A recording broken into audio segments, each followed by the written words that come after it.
kita berjumpa lagi di acara serial Keluarga Asik ke-14. Nah, Ibu mau bertanya, apakah anak-anak ingat minggu lalu serial Keluarga Asik bercerita tentang apa ya? Kuduskanlah hari Sabat. Berarti ada satu hari, sekarang hari Minggu, di mana kita mempersiapkan hati kita untuk mendengarkan firman Tuhan, merenungkan firman Tuhan lebih banyak lagi.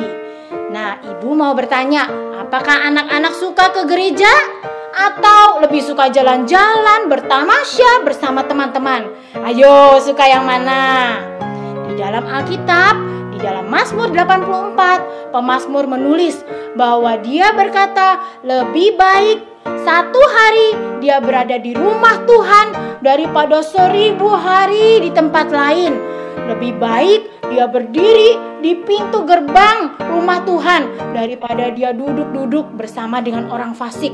Wah, pemazmur ini sangat mencintai rumah Tuhan ya.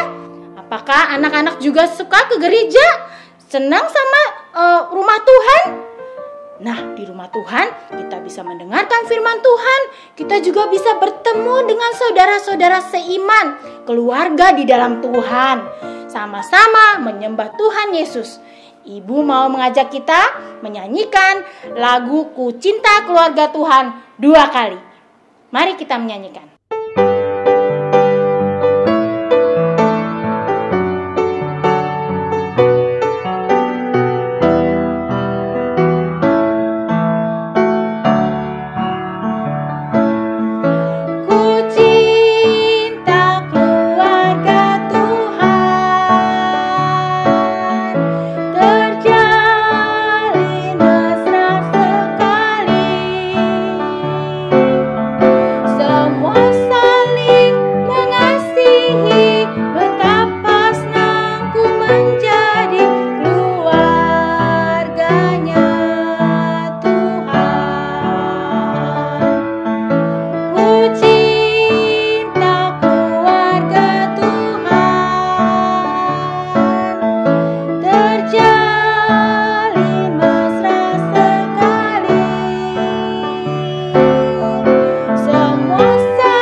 Sebelum kita menyaksikan, mari kita bersama-sama berdoa. Kita mau lipat tangan, tutup mata, kita mau berdoa.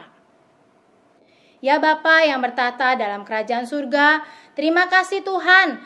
Sekali lagi Tuhan memberikan kami kesempatan untuk menyaksikan serial Keluarga Asik. Tuhan tolong kami, siapkan hati kami supaya kami dapat menerima firman Tuhan dengan hati yang baik dan melakukan apa yang Tuhan mau kami lakukan.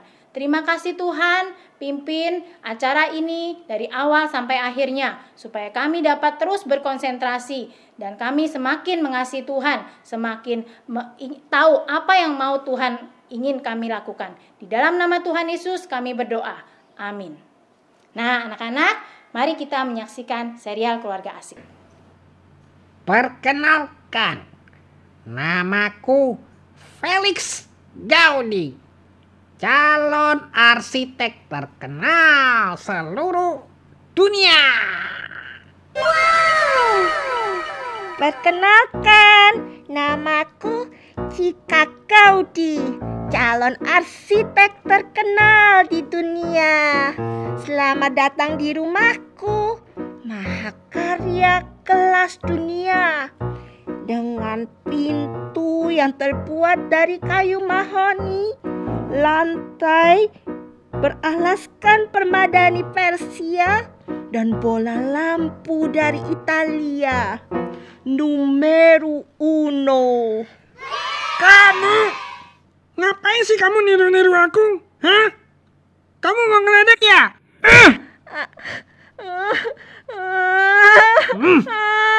Pak Felix, Mama. Hayo, apalagi ini anak-anak? Felix, kau apakan lagi ini adikmu? Cika duluan yang mulai, Ma. Kakak duluan. Cika! Kakak. Cika! Kakak. Cika! Rumah ini kayak kapal pecah kalau kalian teriak-teriak terus. Cika duluan. Kakak duluan. Cika. Kakak. Cika. Sabar, sabar, sabar. Felix, kamu sudah mengerjakan PR pelajaran agamamu belum? Yang tentang rumahku dan rumah Tuhan itu sudah selesai belum? Sedang dikerjakan, Ma. Bagus. Tadi Mama ketemu dengan Pak Kissinger. Beliau seorang pengajar yang mengerti tentang bangunan gereja. Mama minta tolong Pak Kissinger untuk menjelaskan kepada Felix tentang berbagai bangunan gereja. Beliau sangat senang sekali. Kamu mau? Mau, Ma. Aku ikut. Aku ikut. Aku ikut. Kamu nggak boleh ikut. Felix, biarkan adikmu ikut.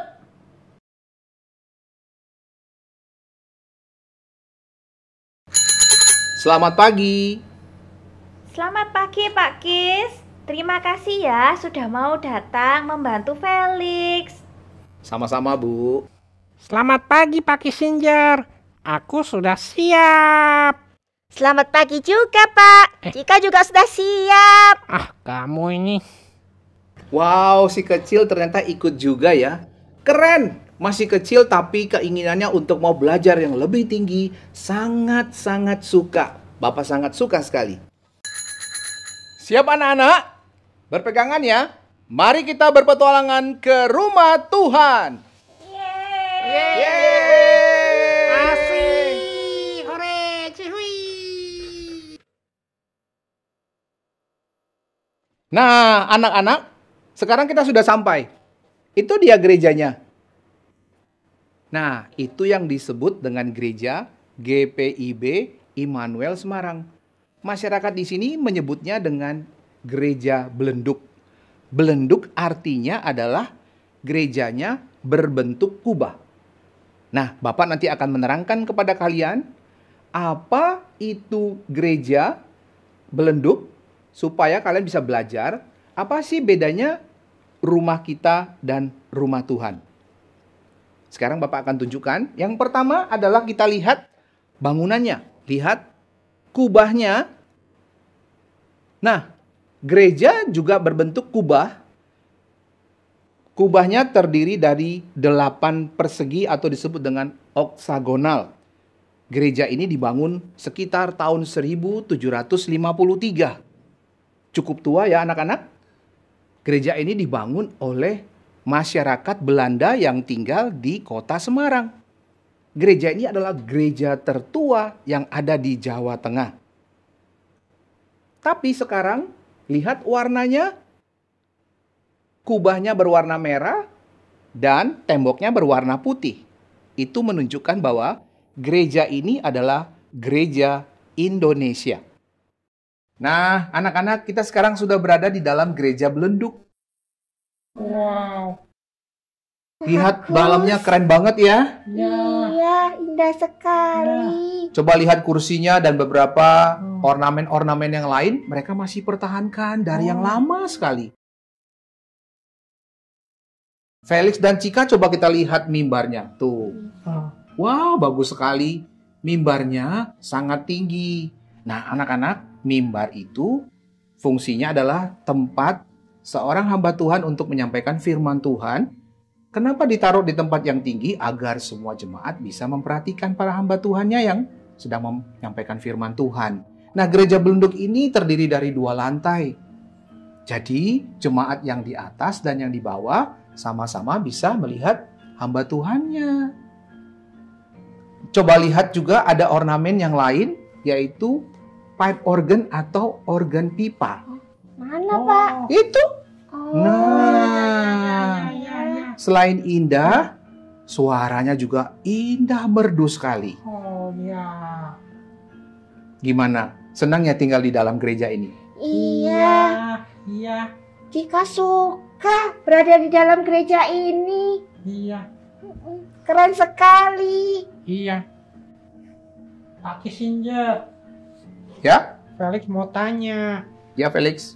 apakah sebuah gedung gereja memang semewah ini? Apa sih bedanya dengan rumah? Lalu, kata gereja itu artinya apa ya? Ya, bagus sekali pertanyaan Felix. Supaya kalian juga bisa tahu bedanya gedung gereja dan rumah kita. Tetapi juga arti gereja itu sendiri. Nah, gereja bahasa Indonesia diambil dari bahasa Portugis, yaitu dari kata igreja. Igreja artinya perkumpulan. Perkumpulan orang-orang yang percaya kepada Tuhan Yesus. Seperti kita ya. Iya. Tetapi bahasa Portugisnya juga mengambil dari bahasa Yunani yang dipakai di dalam Perjanjian Baru. Mereka menyebutnya eklesia. Oh. Eklesia itu dipanggil keluar. Oh. Kenapa dipanggil keluar? Dipanggil dari kegelapan menuju kepada terang. Jadi kalau kita gabungkan dua kata itu, bahasa Indonesianya artinya gereja adalah kumpulan orang-orang yang dipanggil keluar yang menjadi anggota-anggota tubuh Kristus. Mereka adalah orang-orang atau disebut dengan anak-anak terang. Nah, anak-anak, beberapa kata dari gereja juga menjadikan gereja itu adalah gedung karena tadi kan dipanggil berkumpul. Lalu berkumpul di mana, Cika? Kira-kira di mana? Di gereja. Iya, di gedung gereja. Kita bisa berkumpul di sana, kita bisa beribadah, kita juga bisa berdoa bersama-sama. Jadi gereja itu adalah tempat orang-orang Kristen beribadah, berdoa, dan juga bukan cuma itu saja. Karena di dalam gereja kita juga disebut sebagai keluarga Allah. Kita adalah keluarga Allah, tentu saja sama seperti kalau di rumah Cika punya keluarga enggak? Iya. Felix punya keluarga kan? Iya. Ada Ya. Kak Felix tuh. Siapa aja tuh disebut anggota keluarga? Ada Iya. papa. Apa? Terus mama, Ya Cika ini. Cika, Felix. Ya sama. Di dalam gereja juga ada anggota-anggota gereja atau keluarga Allah, tetapi mereka berbeda seperti kayak kita di rumah ada papa mama. Kita semua kumpulan orang-orang percaya. Ada Pak Pendetanya atau hamba Tuhan, ada juga pengurus gereja, ada juga mereka yang menjadi guru-guru sekolah minggu kayak Cika dan Felix kan diajar sama guru-guru sekolah minggu ya? Iya. Itu juga anggota atau disebut dengan keluarga Allah. Nah, Cika dan Felix, di dalam gereja, kita seperti kayak di rumah. Kalau Cika dan Felix itu dia di rumah, kalau waktu membangun, katanya kemarin renovasi rumahnya ya? Iya. Bocor. Iya, sudah tidak bocor sekarang. Oh, iya. Wah, puji Tuhan, tidak bocor lagi. Kalau waktu renovasi, kira-kira Felix minta seperti apa itu kamarnya? Kamar yang tidak bocor. Oh, kamarnya tidak bocor supaya apa, Felix? Ya supaya Felix nggak kena air hujannya. Iya, supaya nyaman ya di kamarnya. Iya. Nah, begitu juga di dalam gereja. Ada ruangan-ruangan seperti dengan di rumah kita, tetapi ruangan-ruangan ini fungsinya bukan untuk tempat tidur. Oh. Tapi tempat untuk membina iman daripada anggota gereja atau disebut dengan jemaat. Jadi di sana ada ruang sekolah minggu, ada ruang remaja atau pemuda, ada ruang untuk orang dewasa. Kenapa harus dibina, Felix sama Cika? Kalau di gereja kenapa mereka harus dibina? Iya ya, kenapa ya? Supaya mengerti. Iya. Ya, supaya mengerti. Tapi yang paling penting adalah supaya mereka hidupnya kudus di hadapan Tuhan. Oh iya. Iya, karena itu gereja adalah tempat orang-orang kudus. Oh. Ya, Matius 16 ayat 18 di dalam Perjanjian Baru mengatakan, "Dan aku berkata kepadamu, engkau adalah Petrus, dan di atas batu karang ini aku akan mendirikan jemaatku, Jemaatku di sana disebut dengan kata eklesia. Ya, ingat ya. Dan alam maut tidak akan menguasainya. Karena kita sangat dilindungi oleh Tuhan. Tidak mungkin alam maut bisa menguasainya. Juga kalau kita melihat di dalam Keluaran, di Perjanjian Lama, Keluaran 20 ayat 2, Akulah Tuhan Allahmu yang memanggil engkau keluar dari tanah Mesir. Eklesia juga keluar dari tanah Mesir agar mereka bisa beribadah, agar hidupnya kudus di hadapan Tuhan. Nah, jika disebut dengan rumah Tuhan, orang yang membangun rumah Tuhan, kira-kira boleh nggak sih sembarangan? Tidak boleh sembarangan. Tidak Harus boleh. yang baik. Iya. Harus yang Iya. baik. Sejak zaman dahulu, istilah gereja di dalam Perjanjian Lama disebutkan dengan kemah suci. Kenapa ya pakai kata kemah ya? Kira-kira apa? Bisa dipindah-pindah ya, Pak. Nah, Cika ini murid Oh. sekolah minggu yang paling pinter. Bisa Iya, dipindah-pindah. Zamannya Musa, mereka masih di padang gurun. Itu mereka berjalan sesuai dengan apa yang Tuhan inginkan. Kalau disuruh berhenti, mereka berhenti. Kalau disuruh berjalan, mereka berjalan. Lihat tiang awannya. Kemahnya harus dicopot kalau Tuhan bilang jalan. Nah, tetapi fungsi kemah suci dan gereja itu sama. Di sana juga ada ruang-ruangan. Ada ruang yang maha kudus. Ruang yang maha kudus itu adalah tempat imam besar bertemu dengan Tuhan Allah. Waktu itu, ruang yang maha kudus tidak boleh orang atau jemaat masuk ke dalam. Karena Tuhan meminta hanya imam besar. Di sana juga ada ruang kudus. Ada tempat mesbahnya untuk mempersembahkan korban. Nah, di sana jemaat bisa masuk. Nah, pada waktu orang Israel sudah menetap di tanah Kanaan dan mereka sudah memiliki raja. Raja yang paling besar, yang paling kaya, dia mendirikan gereja namanya siapa? Ayo. Raja Raja. Salomo bukan? Nah, Raja Iya, Salomo.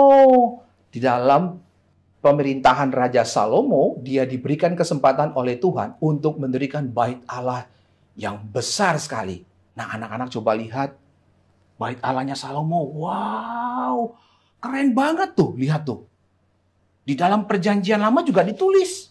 Pada waktu bait Allah ini ditahbiskan, itu Salomo bersyukur sekali kepada Tuhan. Dia mempersembahkan 120.000 kambing domba. Wih, 120.000. Kira-kira kalau kambing domba ditaruh di lapangan bola, cukup enggak? Iya, Pasti banyak tidak sekali. Pasti tidak cukup. Belum lagi sapinya. Sapinya 22.000. Wah, kenapa sampai begitu? Karena Salomo sangat bersyukur kepada Tuhan.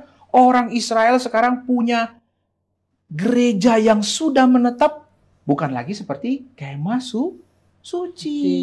Iya, begitu. Lebih bagus dari gereja yang di sini ya, Pak ya. Iya, besar Oh. sekali. Coba aja bayangkan 120.000 kambing domba. Wih, itu berarti parkiran gerejanya. Wah, Iya. pelatarannya pada waktu itu Raja Salomo sangat terkenal sekali di seluruh dunia. Pada waktu bait Allah ditabiskan, dia mengundang raja-raja yang ada di daerah-daerah situ. Mereka makan bersama. Nah, yang paling penting adalah Tuhan hadir pada waktu pentahbisan bait Allah Salomo. Itu yang paling penting. Karena pembangunan itu berkenan di hadapan Tuhan.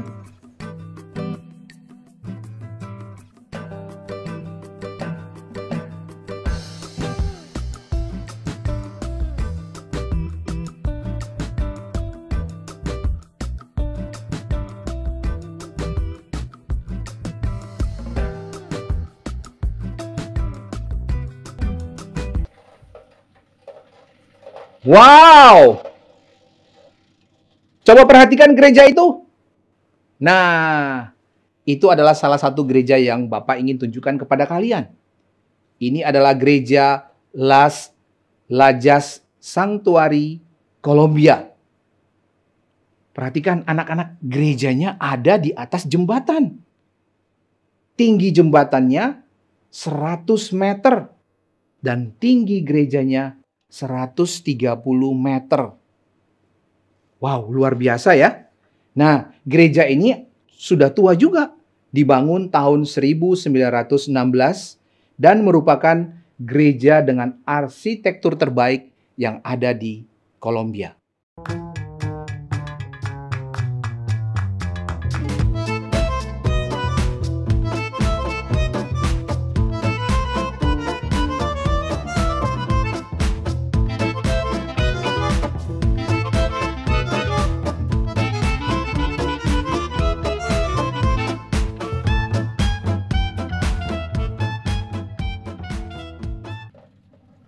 Yuk!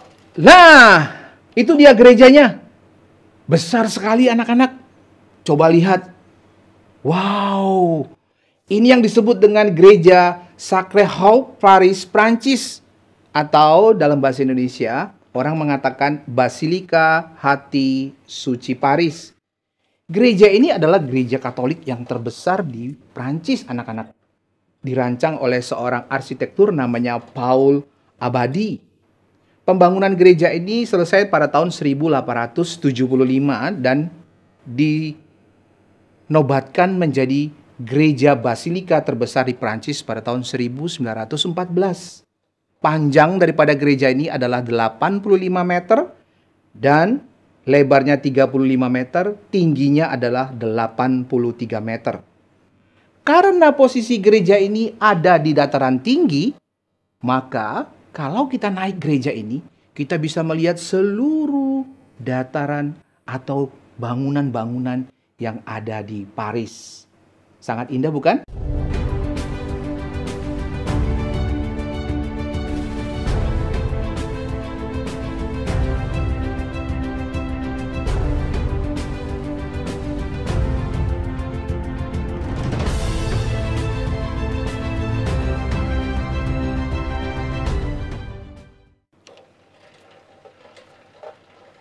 Ya, nah anak-anak kita sekarang sudah berhenti di gereja yang ada di London.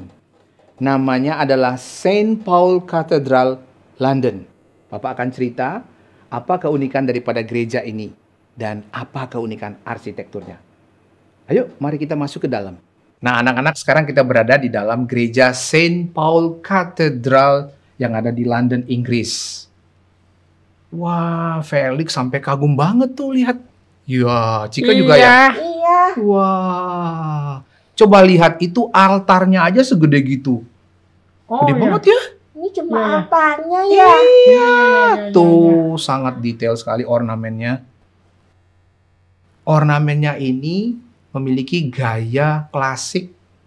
Ornamen-ornamen yang aristokrat, orang bilang seperti itu, mewah dan anggun.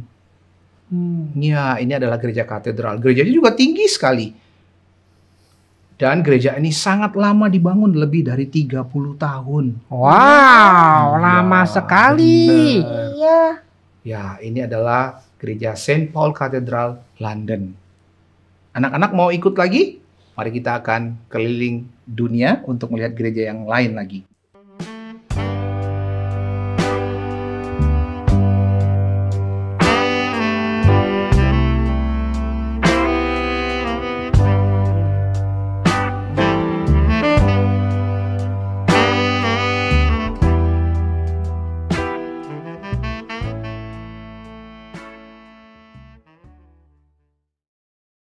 Kita sekarang berada di gereja Saint Patrick Cathedral, New York, Amerika. Ini gereja yang paling megah di Amerika. Coba perhatikan. Ruangan ibadahnya besar sekali dan tinggi. Iya. Kalau tinggi tadi, gaya arsitektur? Gotik. Betul. Tetapi ini karena yang lebih baru disebut dengan neo-gotik. Begitu mewah sekali. Gereja ini memiliki 2 menara kembar yang tingginya 104 meter. Wah. Menara. Dan dia memiliki 2 pipe organ yang ada di dalam ruangan gerejanya.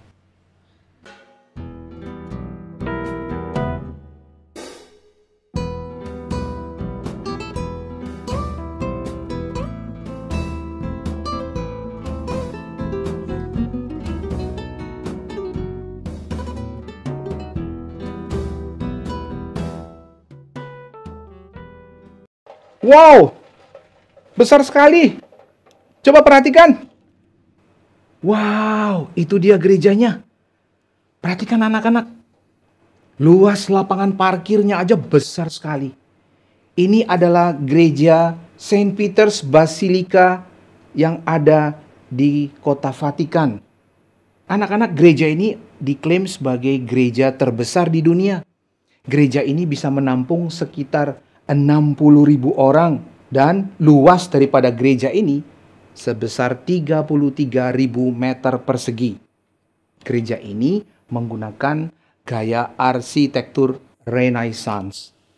Nah, mari anak-anak kita akan lihat ke dalam. Apa keunikan daripada gereja ini?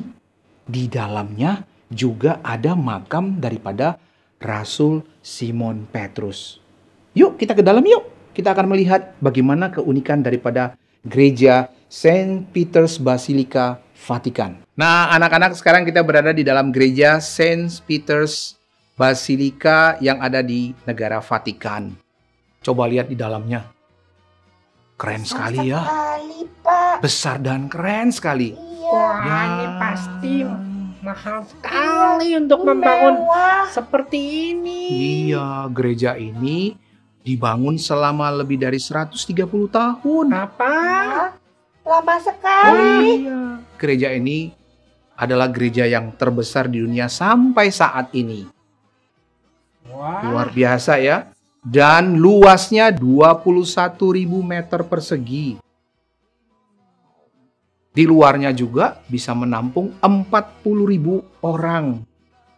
Ya, gereja ini sangat besar sekali dan dibangun dari 3 orang arsitek yang sangat terkenal di seluruh dunia sampai saat ini. Dari pertama Michelangelo, lalu belum selesai, diteruskan oleh Raphael, dan juga belum selesai, sampai diteruskan oleh Antonio de Sangallo. Wah, lama sekali, 130 tahun baru selesai. Sangat rumit sekali bangunannya ya. Nah, gaya arsitekturnya juga sudah bercampur-campur. Dari gaya Yunani dan Romawi, dari zaman Gotik, dari zaman klasik, dan sampai zaman modern sekarang. Karena gereja ini selalu direnovasi, dirubah menjadi gereja yang sangat nyaman dan sangat indah sekali. Nah, anak-anak, gereja ini menjadi tempat wisata juga. Oh ya? Iya, Oh. setiap tahun gereja ini bisa menerima lebih dari 30 juta orang yang datang ke gereja ini. wah, Ya. Banyak sekali. Bener. Felix dan Cika aja senang kan masuk gereja ini? iya. Betul. Nah, gimana? Sudah melihat gereja-gereja yang ada di seluruh dunia? Kagum apa tidak? Iya, bagus-bagus semuanya. Betul. Semua Gereja-gereja bagus. ini dipersembahkan untuk kemuliaan nama Tuhan. Ya, sekarang kita akan pulang ke Indonesia. Wah, kita pulang. Iya, Ya. kita akan melihat satu gereja lagi yang ada di Indonesia. Mau? Mau. Ya, ayo kita pulang yuk. Ya. Yuk.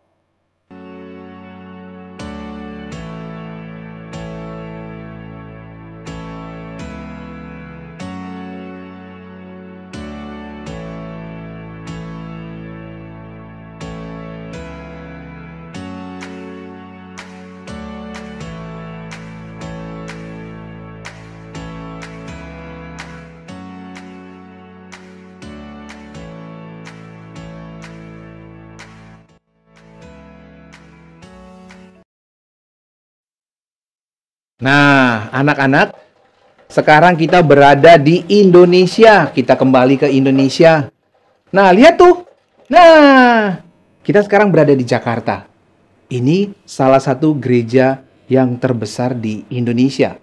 Namanya adalah Gereja Reform Injili Indonesia atau yang disingkat dengan GRII.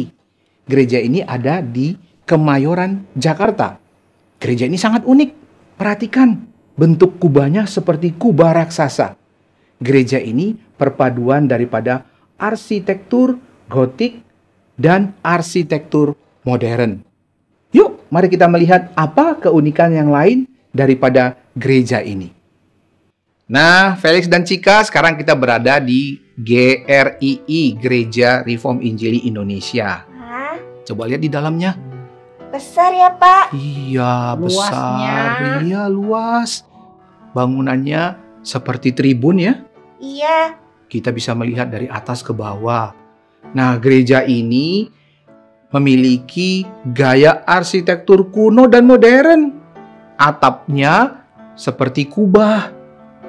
Ya, dan di sebelah bangunannya ada juga gedung modern, yaitu ada sekolah. Ya, gedungnya bertingkat. Nah, anak-anak, gereja ini dibangun oleh siapa? Ayo tahu? Oleh siapa, Pak? Siapa? Nah, arsiteknya Pendeta Stephen Tong. Oh. Iya, beliau adalah pendiri daripada gereja ini. Wah, hebat ya. Pendeta, tapi juga bisa jadi arsitek. Iya, gitu. Cika dan Felix kan mau jadi arsitek yang hebat kan? Iya. Iya, arsitek yang akan siap untuk membangun rumah Tuhan.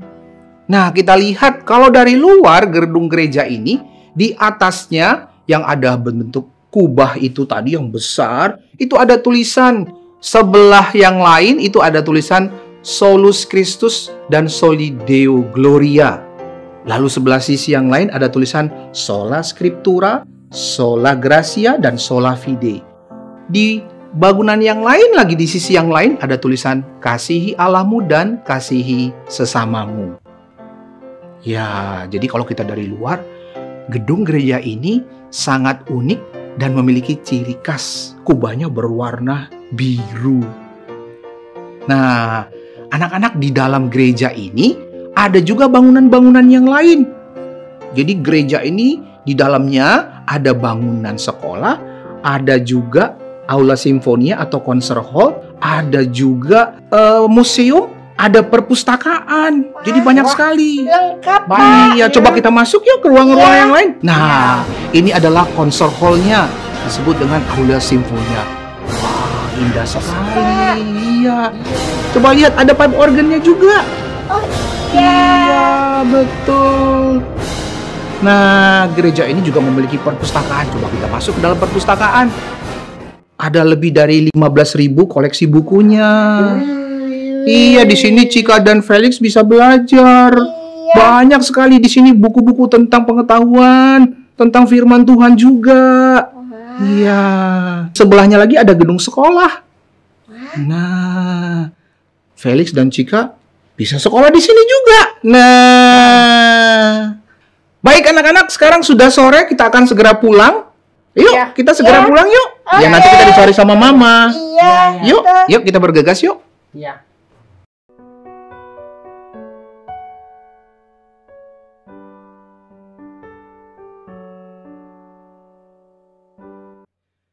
Bagaimana Cika dan Felix? Seru kan? Iya, seru sekali. Cika suka. Gerejanya indah-indah. Pokoknya numero uno. Apa sih kamu Nah, benar. Gerejanya indah sekali. Tapi Felix dan Cika, Bapak berpesan, gereja itu boleh indah-indah, gedungnya boleh mewah-mewah. Juga anak-anak yang ada di rumah. Tuhan menginginkan gereja itu harus bertumbuh dan memiliki dampak bagi sekitarnya dan bagi seluruh dunia. Oleh karena itu, gereja itu tidak boleh hanya diam seperti bangunan yang mati. Kalau bangunannya seperti bangunan yang mati, orang yang ada di dalam juga diam, tidak bertumbuh, maka Tuhan akan menutup gereja itu. Ingat, Felix dan Cika dan anak-anak yang ada di rumah. Ada 3 panggilan gereja yang harus kita jalankan. 3? Iya. Apa 3. itu, Pak? Bapak sebut namanya Tridharma Gereja. Oh, Dharma Tridharma Gereja. Ya, yang pertama disebut Koinonia. Apa nih ya? Koinonia. Nah, kita betul. Oh, iya. Koinonia. Koinonia. Nah, itu artinya bersekutu. Bersekutu. Ya. Bagaimana caranya, Pak? Kita sebagai keluarga Allah harus bersekutu bersama-sama. Tidak boleh Cika dan Felix gontok-gontokan lagi. Harus bersekutu. Oh. kita bersekutu berdoa bersama, mendengarkan firman Tuhan bersama, dan bertumbuh bersama di dalam gereja. Ingat ya, itu yang pertama. Yang kedua adalah marturia. Ria. Marturia. Bener, marturia. Marturia itu artinya menyaksikan. Apa yang kita saksikan? Yaitu Injil Tuhan. Kita adalah orang-orang yang harus memberitakan Injil kepada sesama kita. Oh, gitu. Ya, bukan cuma memberitakan Injil juga. Menyaksikan hidup kita kepada orang-orang yang ada di sekitar kita. Tidak boleh lagi menjadi anak-anak yang malas. Tidak boleh lagi menjadi anak-anak yang suka berantem satu dengan yang lain. Nanti orang lain lihat, loh, kok ini anggota gerejanya sukanya begini ya, bandel ya. Nah, nggak boleh lagi. Itu yang kedua. Yang ketiga adalah kita harus melayani yang disebut dengan diakonia. Diakonia. Nah, diakonia. Kita harus melayani sesama kita.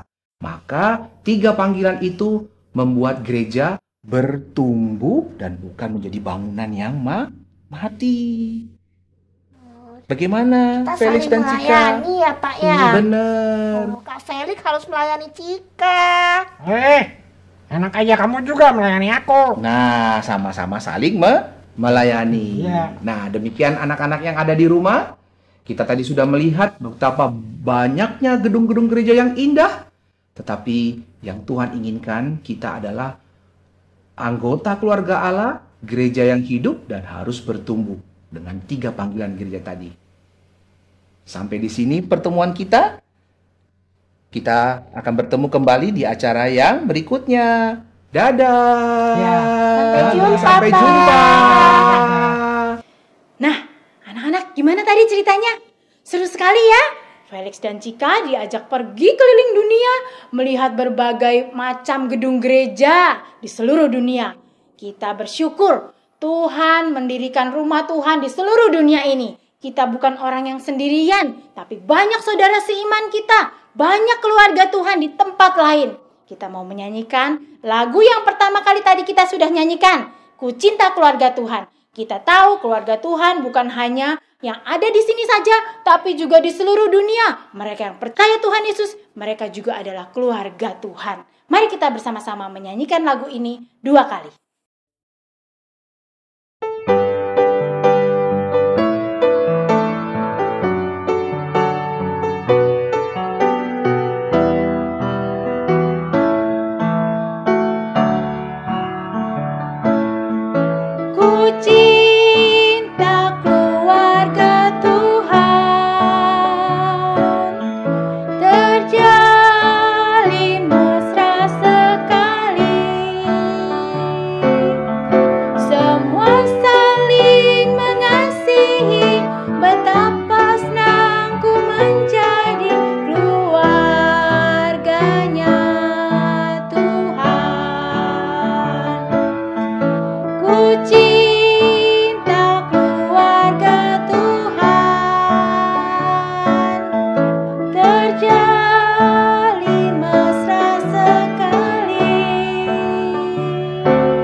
Keluarga ternyata bukan cuma keluarga yang di rumah saja, papa, mama, kakak, adik, tapi juga ada keluarga Tuhan di gereja, sesama saudara seiman. Dalam Yesus kita bersaudara. Kita mau menyanyikan lagu Dalam Yesus Kita Bersaudara 2 kali. Mari kita sama-sama menyanyi.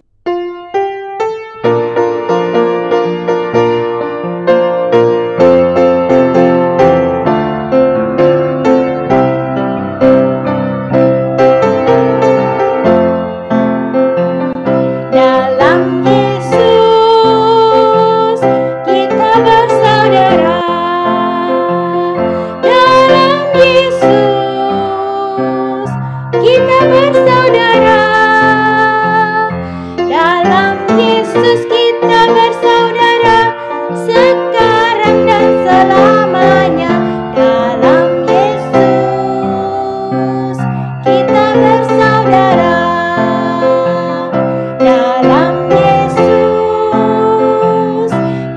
bersaudara.